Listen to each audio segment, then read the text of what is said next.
I think this is what I'd call redneck taxidermy. I don't mean that in a derogatory way. It's funny to me, this deer head here.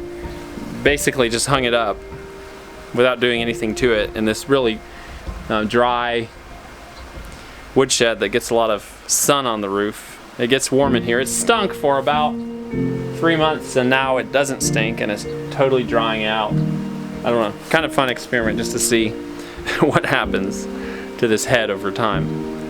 I did a couple different jobs today. I was weed eating down here along the creek where it had gotten overgrown. I'm trying to keep it cleared out so the kids can play down here without so much danger of getting into snakes and other critters. And just so it's open so we can see them from the house when they're playing along in the creek. We don't let our 2-year-old play down here alone, but the others can play if we can watch them from the house. We were catching crawdads down here yesterday evening, Brighton and I together. I discovered just this morning that I actually have a third variety of grape, or I think it's a third variety that was here when we moved in, and it's right back here in a place, you may have never been here in video, but this old grapevine here had been growing up on the back side of this little garage type building. And someone, you can tell they cut it off here. They were probably trying to revitalize it. It was probably my neighbor down the hill. Chopped it off, just cut it back, hoping it would grow out. I thought it had died. I've looked at it before, but then this year, these grapevines actually are growing up from beside it, probably out of roots. So what I just did is cut some of this honeysuckle up. There's one more. Cut some honeysuckle out of here to try to take away some of the competition for this grapevine. Hopefully it can grow back up here and we can figure out what kind of grapes we've got. Up in the orchard now, I wanted to show you something. This is one of these apple trees that Brownie the calf, he ate it. he ate it, and I thought it was a complete goner, and it may still be. I don't know. It has thrown out some shoots though, and they're all about 12 inches off the ground and under. So what I'm going to do is come up in here and cut, hopefully a nice clean angled cut up here, and then I'm going to take most of these off, and hopefully we can get one of these top shoots here to grow up and out and start a new kind of central trunk for our tree. I'm not really sure. We may have a dwarf tree permanently. I may have to dig that out and put a new one in, but we'll find out. Our ducklings are doing good, and there are only 2 ducklings.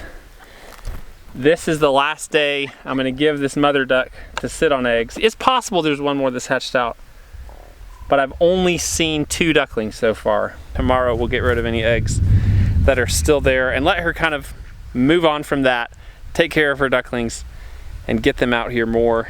The other day I planted a grape plant here, and so far it's doing well. This leaf has got twisted off, so it's wilting, but the leaves that are intact look good. I'm just watching for those leaves to wilt as a sign that it's not going to make it, but so far so good, so that's exciting. I don't know exactly how the story goes, but Bree found out something really cool about our American guinea hog pigs.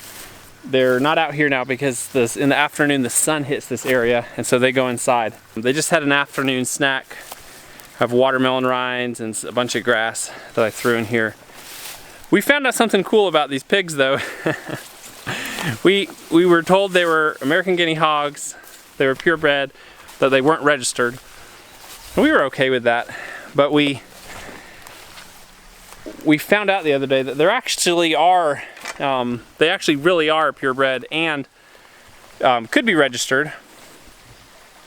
And it's funny because the people we bought them from someone who bought them from someone who we kind of know online, and they talked to us and said, "Those were our pigs." And they said, "We can get you the papers if you want them." We've looked at these pigs a lot and said, the sow has such like a skinny snout, And the boar is so round and has just this flat face. People have even mentioned it in comments on our videos and said, like, are those American guinea hogs? And we've always been confident they were, but now we know from this person we trust that they actually are real, purebred American guinea hogs. What difference that makes? Probably very little, but it's kind of nice to know, and we could, you know, sell them as registered or registerable piglets when we're selling these come-in batches of babies. The last thing I just wanted to do is talk to you about this tool here, the scythe. This is an old, probably a 50 or 60-year-old scythe with it's an American style scythe. It has the curved handle on it, and this handle is called a snath. It has a curved snath on it, and it has a blade that you grind. You don't peen it. European style scythes generally have a more straight of it. They have a straighter handle, and then the blades on the European style scythes, you don't grind them, you peen them. And what that means is you actually hammer the edge out with a small hammer to a sharp edge. I kind of had a revelation of sorts. I was weed eating this morning, you know, and I struggle with this challenge, especially having a new baby, of getting out to do work. And I took my 2-year-old out this afternoon, and we were just walking and talking and looking at the creek. And I came out and I saw the scythe in the barn, and I said, you know what? I could actually still be talking to my 2-year-old, watching him, and he could stay relatively close to me. Obviously not right next to me, but he can stay in my sight, and I can talk to him, and he can play. And I can still clear brush with a scythe. That's my new favorite thing about a scythe. Yes, it's quiet, and that's what a lot of people say. It's quiet, pleasant work. But the reason, or the big reason for me, that I like that it's quiet is because I can take kids along. And that means it's not just Art out, back, working, leaving Bree inside. It just seems to me there's a lot of wisdom in using a tool like this, at least for a family man. We're getting ready to go to a 4th of July party. So happy 4th of July to everyone out there. I wanted to show you one more thing though. These baby eastern Phebes are just barely fitting in their nest up here. They're gonna fly any day now. Okay, so as I say that, I was gonna film them and they all flew away. What that means is they've already flown, because they just literally flew. Like one flew all the way across the field to the other side over there and landed in a tree by its mom. I learned something today. Phoebes fledge, they leave the nest, but then they come back and hang out. I keep saying one more thing, but this, I guess it's just a show and tell video. I wanted to show you the comfrey plants.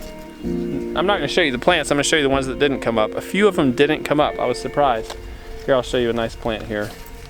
Here's a nice little comfrey plant from about a 1.5 inch root cutting. And then I have 1, 2, 3, 4, 5, 6, 8 of my grape cuttings, which I just stuck in the ground, threw in the shade and watered every day, are actually growing new leaves and doing really well. So I will have grapes to give away. I'm going to try to give some to my family or any other friends who come over, because I will only probably want to put 4 of those in the ground here. Kitty, kitty, kitty, kitty, kitty, kitty, kitty, kitty, kitty, kitty, kitty, kitty. Hey, come here. Good little kitty, you came right to me. Yeah, you all are having such a fun time out here every day. Roaming all around, playing in the grass. Okay folks, this has been another great day on the homestead. This video was a little different. Kind of an overview of some stuff we did today after the fact, and a little bit of show and tell. Well, we'll see you soon. Happy 4th.